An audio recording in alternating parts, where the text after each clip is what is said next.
Okay, so we're beginning the next session, and we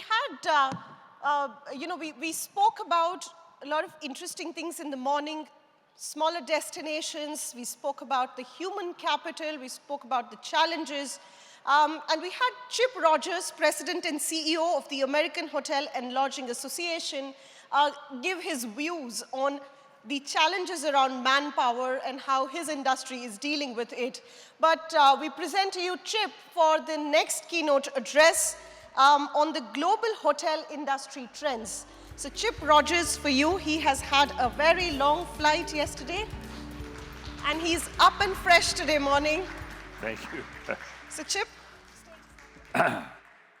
My speeches are never normally great, and it's increasingly difficult when you're competing with free food and drink, but we'll try to get through it. And for those of you who are here in the room, when you see somebody who was not in here, tell them it was amazing and that they missed it, and they shouldn't have been consuming so much tea.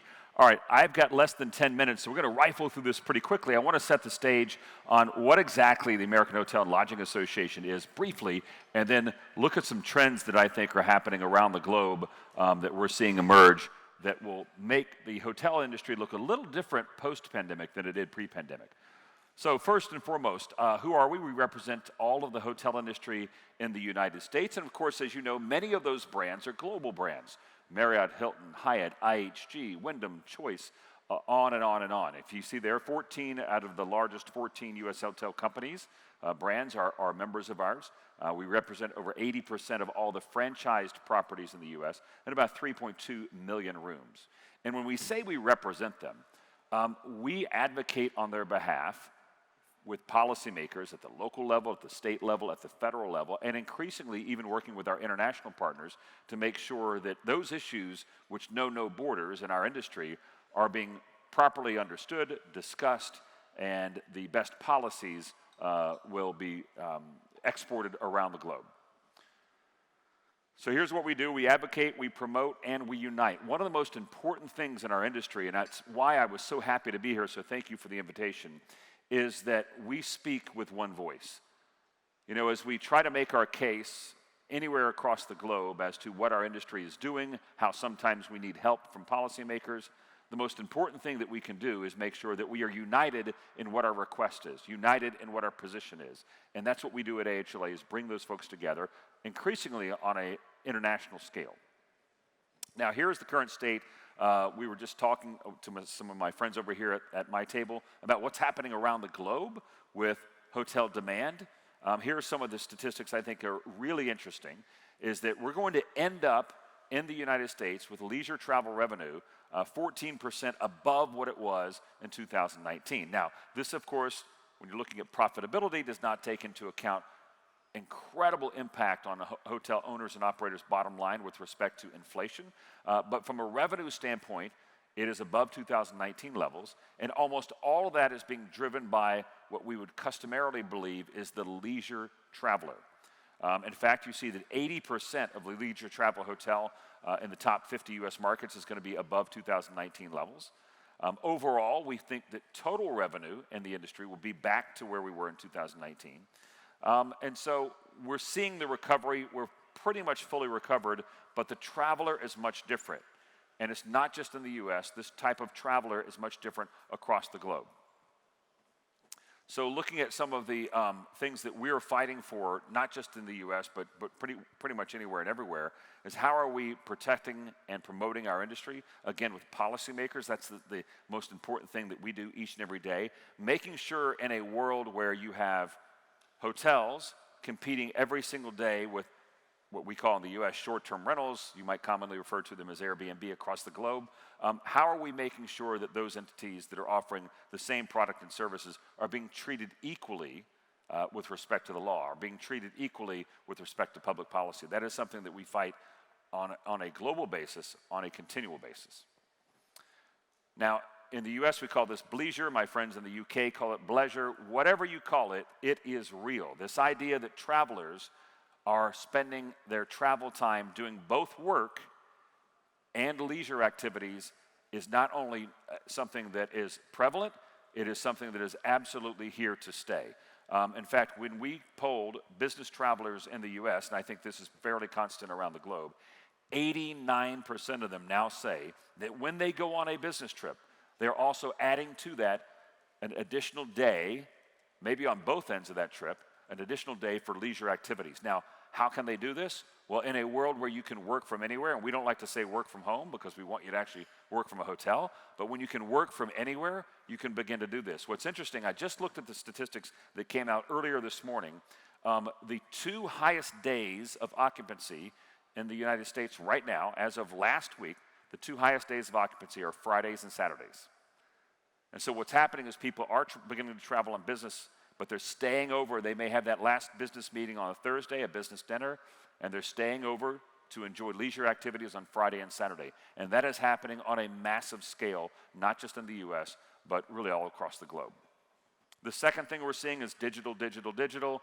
Obviously, you understand this from the simple items like digital check-in, which is increasingly important if you're going to be able to address the labor shortage problem. How can you do more with fewer people? Well, getting people to use their digital devices and be able to check into rooms, being able to use their digital devices to communicate, that is increasingly important. You heard me talk just a moment ago about the staffing shortages with respect to housekeepers. Well, one of the ways that hotels are getting around that is being able to, in many cases, even offer additional benefits, whether it be rewards points or lower prices, to guests who are willing to communicate when they're checking in and when they're checking out. I think of myself as a business traveler, and I'm on the road every single week.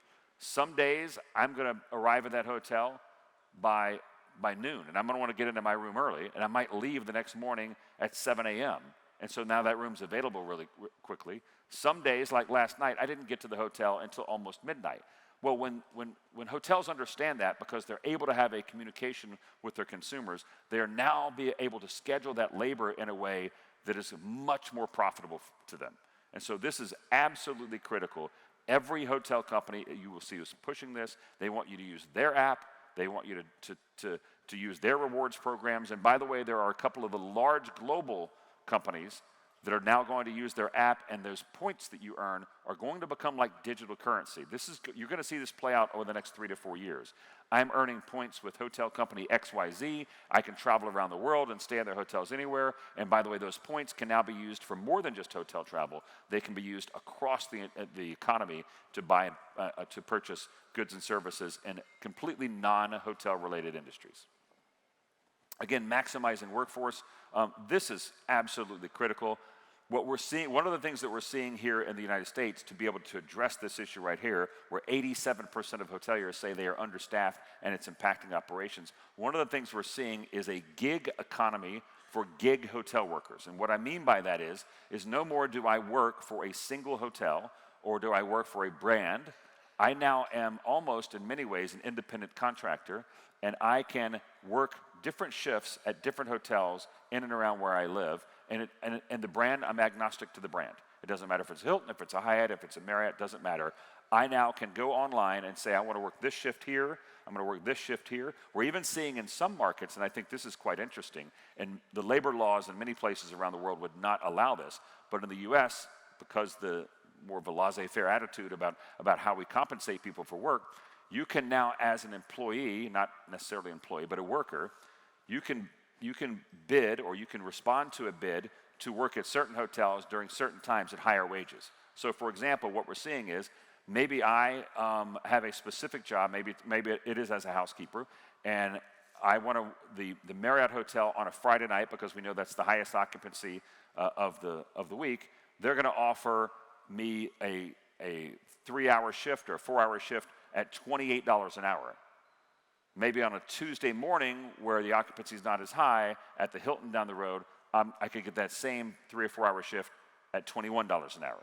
That is happening all across the hotel industry in the United States. It's really taking off, and it's a way it allows the worker, the employee, to say, I want to work now, and I'm going to pick my shift, and if you offer me more money on this shift, I might go to that shift instead. So it's happening, and technology, of course, is the key to that. All right, almost done. Sustainability is king. We heard some talk about this just a moment ago. If you were to go back 3 years ago and you ask hoteliers, hotel companies, brands, owners, management companies, tell me about sustainability. What kind of role is it playing in the decisions that you make? Here's the response you would have received about 3 years ago. You would have said, well, we're beginning to have some meeting planners who list this as a priority. We're beginning to have some investors who list this as a priority. Today, that narrative has been flipped because it's no longer the investors or the meeting planners who are saying, we believe you better have sustainable practices if we're going to invest in you or if we're going to bring our event to you. It's actually now the consumer. 83% of travelers say it's important. 81% believe they will make a purchasing decision based on your sustainable practices. Now, the bottom line problem here is that while a lot of companies have begun to do these things, they're having a terrible time of explaining how they're doing it and what they're doing that makes sense to the consumer. So the consumer on one hand is saying, this is important to me. The hoteliers are saying, well, we're doing certain things, but there's not been a coordinated effort and a coordinated message. One of the things we're doing in the US, which we hope we'll be able to export elsewhere, is working with the largest brands to create a set of standards around sustainability that all brands, all owners, and management companies can say, we can meet those standards. Like, at a minimum, we can do that. And then the industry can promote it as these are the minimum standards we're meeting, recognizing that certain brands, certain owners, certain operators will go above and beyond that. We think that's critically important, but we've got to have that coordinated message. All right, how to engage with me, it's real simple. Those things are up there. Anybody can reach me 24/7, no problem with that. And then if you want to come to the United States for a really good show, like this one, we're having an enormous hospitality show in Las Vegas at the Venetian, June 27th through 29th, and it focuses on operations and technology and how technology can help you become more profitable, but how does that technology help you reach sustainability goals? How does that technology help you deal with your labor issues? All of this is going to be the focus of our show in Las Vegas. Thank you for my quick 10 minutes, and I really enjoyed being here. It's my first time in Dubai. It's been fantastic, and I look forward to meeting with many of you afterwards. Thank you so much.